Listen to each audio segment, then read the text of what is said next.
Hi, I'm Robert Mills, and I'm one of more than 300 volunteer tour guides with San Francisco City Guides. We're a nonprofit under the auspices of the public library. I'm here today to share a moment in history from my tour, the Gold Rush City Tour. That moment is the anniversary of the consequential event in American history, the Golden Spike. On May the 10th, 1869, in front of a huge crowd of cheering and toasting railroad workers and dignitaries, a final gold spike was driven in, completing the first transcontinental railroad across the U.S. This ceremony was covered live by the news media via telegraph, the first ever nationally broadcast event. As we all know, the U.S. began as 13 little colonies along the eastern seaboard. But the U.S. grew and added states and territories westward until by 1848, the United States was a vast continent-wide country from sea to shining sea. But the sheer size of this huge new nation posed an enormous challenge. How do you do business? How do you travel between the developed eastern U.S. and the now prosperous West Coast when there's 2,000 miles of wilderness in between? Well, at that time, there were only three ways. The first way was to walk or ride a horse or a wagon. There were a number of trails, not roads, but trails through the wilderness. That journey took 6 months.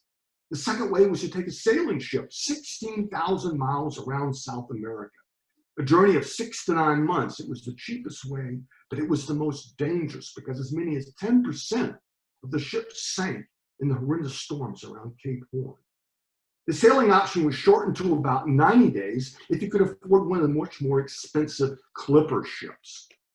The third way, the fastest and the most expensive way, was to take a steamship to Panama, take the railroad across Panama, then catch another steamship up to San Francisco.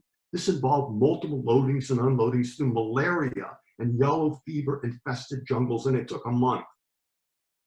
With the gold rush, the population and the wealth of California grew explosively. The instant city of San Francisco surged from a little village of 800 souls in 1848 to 150,000 by 1870, becoming the 10th most populous city in the United States. There had to be a better way to connect the East and the West. And there was a railroad. The pressure grew intense to complete it. Congress jumped in to subsidize a transcontinental route that would stitch together the United States. To get this dangerous and arduous job done, the railroad magnates turned to the most reliable and hardworking labor force available, the Chinese.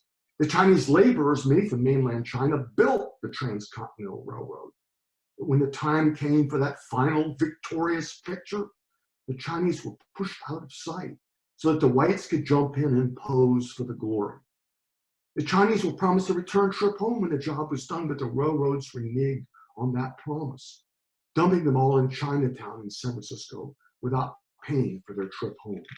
In 2002, Chinese-American photographer Corky Lee assembled the descendants of those Chinese laborers and retook that famous picture so that we can now see the faces of the descendants of those who actually built the railroad. In 2004, President Obama inducted those Chinese railroad workers into the Labor Hall of Honor.